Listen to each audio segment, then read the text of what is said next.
दूसरों की सहायता करता है, दूसरों का ख्याल रखता है, दूसरों से प्रेम करता है। प्रेम भी तो एक संवेदना ही है, वह भी तो एक भावना का रूप है। तो क्या प्रेम करना भी गलत हो जाता है? और यह तो आप सबको पता होगा कि प्रेम तो आध्यात्मिक साधना का एक बहुत महत्वपूर्ण कदम है। तो किस प्रकार एक इंसान समाज में संवेदनशील, करुणावान और दयालु यानी कि एक अच्छा आदमी बनकर रह सकता है, ताकि लोग उसका फायदा भी ना उठा पाए और वह अपने मन की अच्छाई, अपने मन की कोमलता, करुणा सब कुछ बरकरार भी रख सके।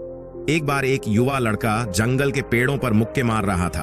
वह बड़े जोर जोर से मुक्के मार रहा था। वह अपने मन का गुस्सा निकालने की कोशिश कर रहा था। शायद उसको किसी ने धोखा दिया था या फिर उसके साथ बहुत बुरा हुआ था, जिससे वह बहुत ज्यादा परेशान था। उसे कहीं भी शांति नहीं मिल रही थी। वह लगातार उस पेड़ पर मुक्का मार रहा था, जिससे उसकी उंगलियां लहूलुहान हो चुकी थीं। उसी जंगल में एक शीतल पानी का झरना था। वहां पर एक भिक्षु रोज संध्या समय स्नान करने आया करते थे। यह उनका नित्य का नियम था। आज जब वह भिक्षु इस रास्ते से स्नान करने के लिए उस जंगल में आया, तो उसने उस लड़के की हालत देखी। वह जोर जोर से चीख रहा था, रो रहा था और लगातार मुक्के मारे जा रहा था। उस लड़के के आसपास कोई मौजूद नहीं था। इससे उस भिक्षु को उस युवक की चिंता होने लगी। उसने सोचा कि कहीं मैं इसे ऐसे ही छोड़ दूं और कहीं ये आत्महत्या कर ले। तो ऐसे विचार आने के बाद भी वह कुछ नहीं बोला और लगातार उस युवक की तरफ देखे जा रहा था।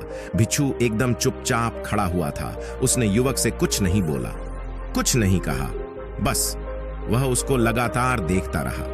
कुछ देर तक तो उस युवक ने उस भिक्षु को नजरअंदाज किया, लेकिन कुछ देर बाद उसे अजीब सा लगने लगा। उसने सोचा, ना तो यह मुझे रोक रहा है और ना ही कुछ कह रहा है, ये तो बस मुझे देखे जा रहा है। इसका क्या मतलब है? बड़ा अजीब आदमी है। ऐसे ही विचार उस लड़के के मन में उठने लगे थे। जब कुछ देर बाद भी वह भिक्षु कुछ नहीं बोला, तो लड़के ने अचानक से उससे पूछा कि महाशय, आप अपने रास्ते क्यों नहीं चले जाते? आपको क्या मतलब? आप खड़े हुए मुझे देख क्यों रहे हैं? भिक्षु ने बड़े शांत स्वर में कहा कि मैं तुम्हें रोक नहीं रहा हूं, तुमसे कुछ कह नहीं रहा हूं, तो मुझसे तुम्हें क्या परेशानी है? मेरे ही तरह है। ये पेड़ पौधे, ये पक्षी, ये सब तुम्हें तो देख ही रहे हैं।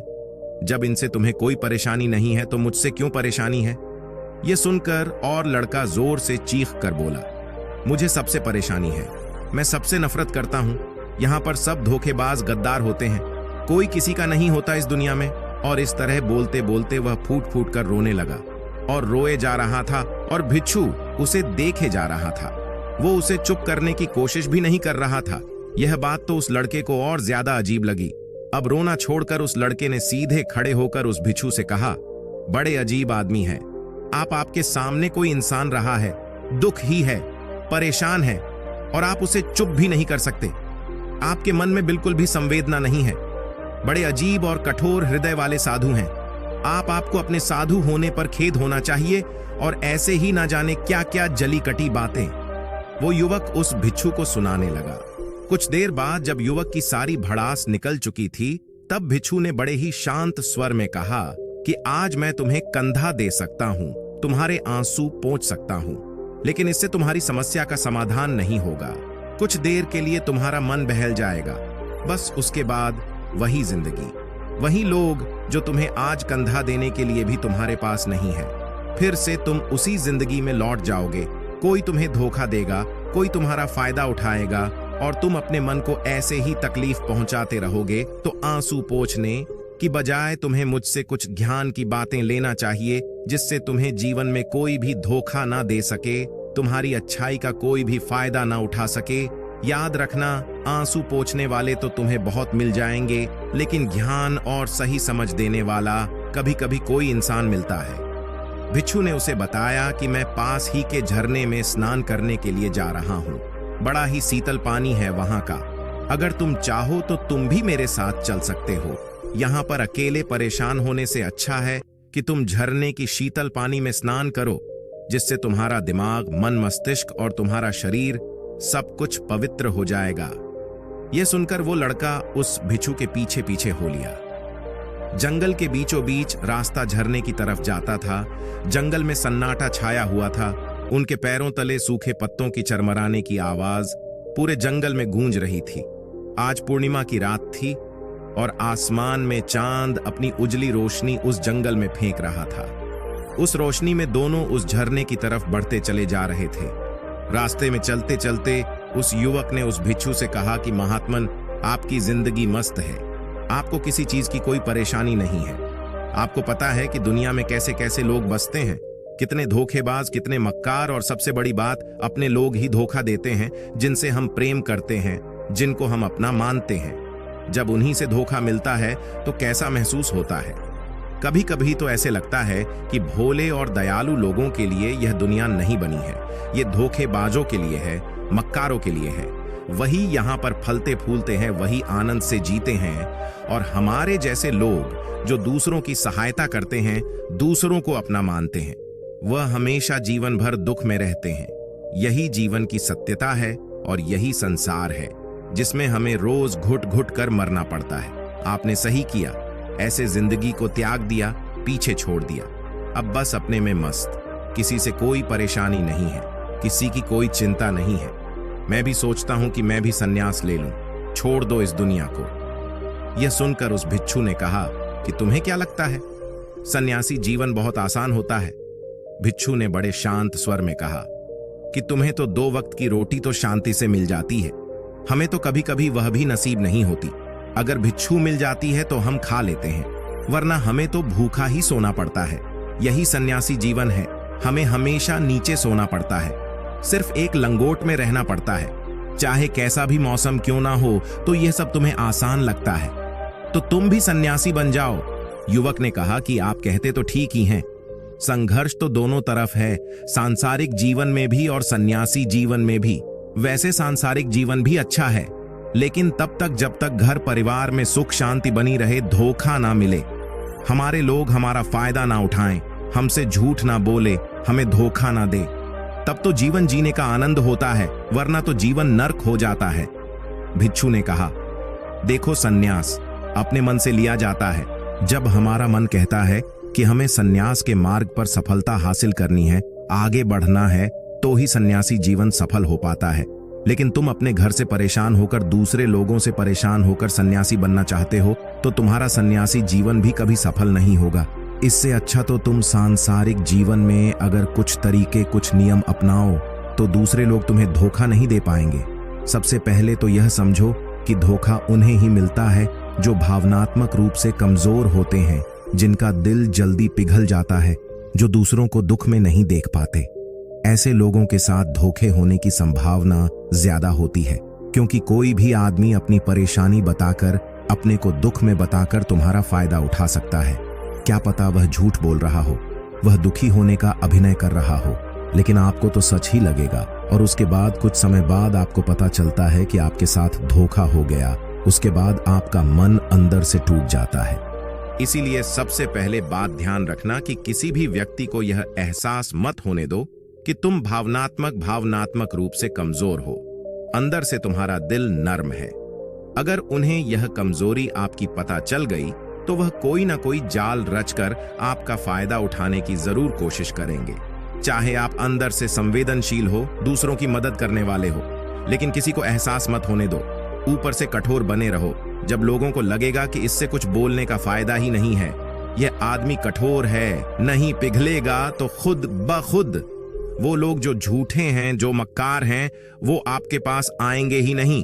वो उन्हें चुनेंगे जो उनके आसान शिकार होंगे। दूसरी बात समझने की यह होती है कि हम बहुत जल्दी दूसरों पर विश्वास कर लेते हैं, और हमारी जल्दी विश्वास करने की आदत ही हमें हानि पहुंचाती है। 2 दिन तुम्हें किसी से मिले हुए नहीं होते हैं और तुम एक दूसरे के हो जाते हो, एक दूसरे पर पूरा भरोसा करने लग जाते हो, और यह भरोसा तीसरे दिन टूट भी जाता है, और फिर तुम्हें धोखा मिलता है, और फिर तुम परेशान होते हो। इसीलिए समय दो। किसी भी चीज को, किसी भी रिश्ते को आगे बढ़ाने के लिए समय की जरूरत होती है। समय के साथ तुम्हें सामने वाले इंसान की अच्छाई और बुराई पता चलती है। तब तुम्हें पूर्ण रूप से पता चलता है कि इंसान वास्तव में कैसा है, अच्छा है या बुरा है, और वह कुछ समय देने के बाद ही होता है। इसीलिए जल्दी किसी पर विश्वास मत करो। अगली पहचान या अगला तरीका समझने के लिए तुम्हें ऐसे लोगों को समझना होगा जो दूसरों की चापलूसी करते रहते हैं, कुछ लोगों की आदत होती है चापलूसी करने की। आपके सामने आपकी बढ़-ढाई करेंगे, आपके बारे में अच्छा अच्छा बोलेंगे और आपको लगेगा कि यह इंसान कितने अच्छे हैं, मेरे से कितना प्यार करते हैं। लेकिन वास्तव में उनकी वह चापलूसी एक जाल होती है ताकि वह आपका दिल जीत सके। और उनको चापलूसी करने का मौका तभी मिलता है जब आप दिखावा करते हैं। अगर आप उनकी चापलूसी से प्रभावित ही नहीं होंगे तो कुछ समय बाद वो चापलूसी करना बंद कर देंगे। इसीलिए किसी के सामने दिखावा मत करो, वरना आप तो आकर्षण के केंद्र बन जाते हो। लोगों को लगता है कि शायद इसके पास बहुत ज्यादा धन संपदा है, इसीलिए इतना दिखावा कर रहा है। और इसी वजह से जो लोग आपका फायदा उठाना चाहेंगे वो आपके करीब आने की कोशिश करेंगे, आपके चापलूसी करने की कोशिश करेंगे। अगला नियम बताते हुए भिक्षु ने झरने की तरफ इशारा किया। वो झरने के पास पहुंच चुके थे। युवक को भी एहसास हो चुका था क्योंकि वहां पर ठंडी ठंडी हवा चल रही थी। ढलान की तरफ जाते हुए भिक्षु ने कहा कि सांसारिक जीवन में एक बात समझने की ये होती है कि हम जिसकी सहायता कर रहे हैं, चाहे किसी भी रूप में, धन से, शारीरिक रूप से, या जिस भी अवस्था में हम किसी की सहायता कर रहे हैं, तो हमें यह ख्याल रखना चाहिए कि सामने वाला वापस कभी भविष्य में हमारी सहायता करने योग्य है कि नहीं है। अगर किसी को पैसा उधार दे रहे हो तो यह समझो कि उसके पास आय का कोई साधन है कि नहीं है। कल भविष्य में वह तुम्हें वापस कर पाएगा कि नहीं कर पाएगा। अगर वह नहीं करेगा तो तुम्हें तकलीफ होगी, तुम्हें दुख होगा।